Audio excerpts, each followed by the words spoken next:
Hi and welcome to London Lens TV's first ever exclusive family member content. If you've never met me before, I'm Carrie. Welcome to the family. I'm very glad to have you. First of all, I want to say thank you to every single one of you for subscribing and becoming a member.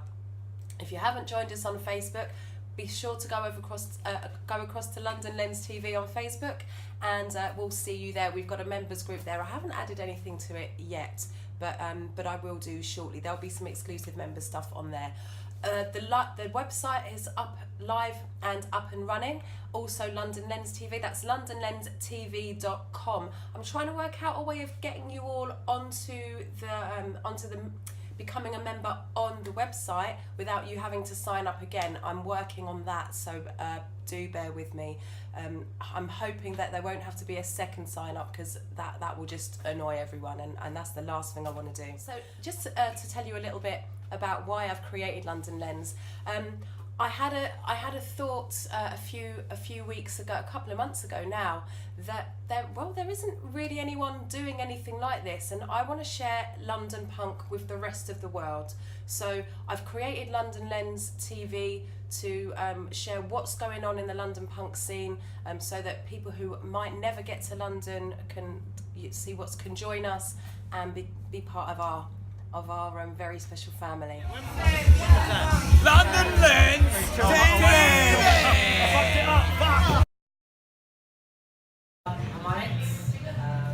Favourite gig as an audience member? Maid of the East Rebellion. I was going to say that one. Well, you can say it as well.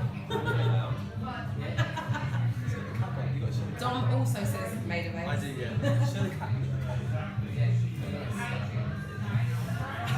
Favourite gig as a musician? Rebellion this year. Worst ever journey on tour this year? West Germany. Worst journey, yeah. Is it I think I missed that one because I had a broken leg. So for me, they're all awful. For me, like, every journey is awful. Just like, it's just sitting down in fun, isn't it? Yeah. Sorry. Album of the year? Blame culture, risky and ridicule. I think you've already answered this. I've got written down here what drives you, but you've said quite a lot already about what drives you. Anger?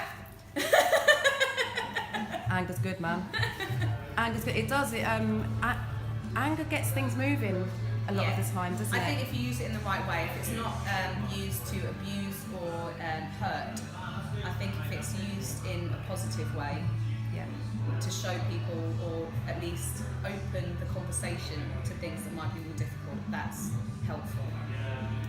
Thank you very much. Wise words.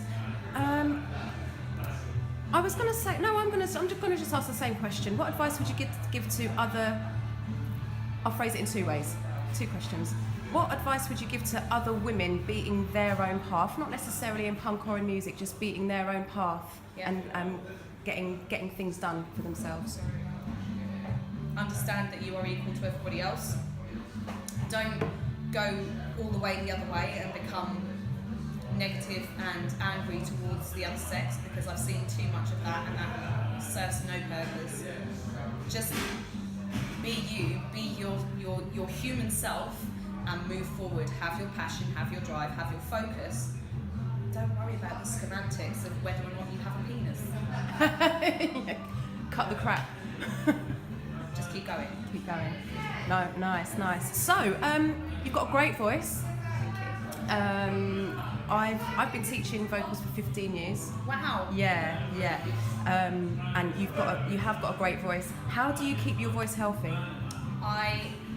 Every single day, every single week of my life, I do vowel sound and vocal placement scales in a classical style that ensure that my vocal cords and my epiglottis are as tight as they possibly can be. Obviously, when you're intensely touring, there's going to be times when your voice is really tired, and so it's going to take you a little bit of time to replace that. But it's the same as doing a marathon. Your muscles are going to be tired for a week. Yeah. But yeah, it's just about vowel sound and vocal placement, and coming back to those exercises and being really strict about what you're doing. Yeah, discipline. Do your warm-ups, Yeah. everyone. Yeah. So you were talking about studying. You've studied stuff earlier. Yeah. You're doing a master's at the moment. Yeah. How do you find? Are you working as well? Yeah. It's hard. How do you find the time to study, work, write, rehearse, and all of the other things that you do online and as a band manager? Honestly, it's an unhealthy lifestyle. But I feel like if I don't do it now, I won't do it. And there are often times where I'm only getting 3, 4, 5 hours sleep a night. And it's hard. But again, it's about discipline and it's about having goals. And you talk to any entrepreneur, they're going to tell you the same thing. They'll be working 3 jobs as well as trying to run their business, and 90% of businesses fail in the first year, 50% of that 10% fail in the second year, and the further 20 to 30% of that tiny little bit fail in the third year. And so if you don't have the balls and the guts to keep going, you're not going to do it. And it's as simple as that. Do you want what you want? The music industry is the same as any other business. You're either an entrepreneur or you're having a hobby that's really expensive. I'm not willing to put this down to a hobby just yet. Mm-hmm. Well, you're too good for that anyway, without trying to, oh God, Thank you. round nosing. But you know, I'm not bullshitting, so Thank I you. wouldn't say it if I didn't mean it. I'm not ready to relegate it yet, so I'm going to keep entrepreneuring until I'm dead, pretty much at the minute. And failure only happens when you stop, right?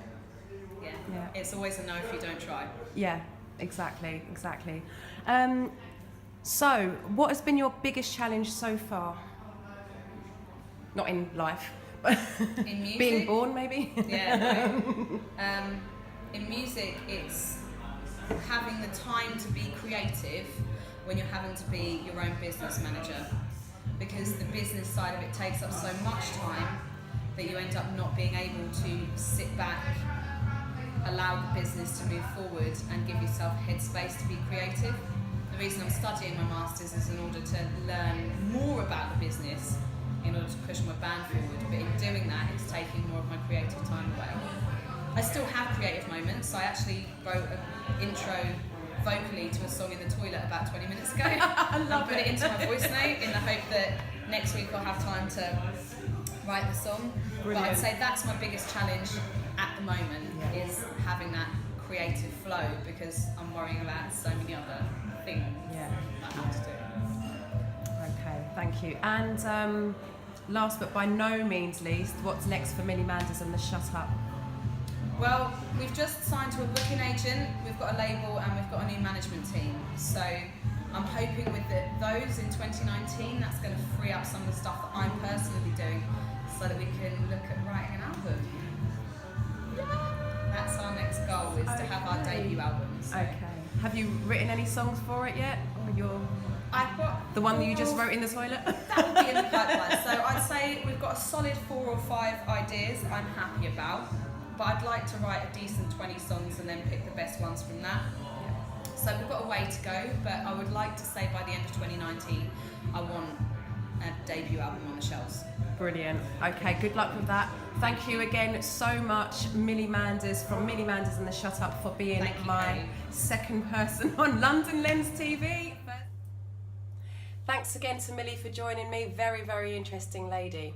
And of course, Millie Manders and the Shut Up gave me a CD and t-shirt to give to one lucky person. All you need to do is message me on Facebook or London Lens TV or Carrie Griffiths, or Instagram London Lens TV.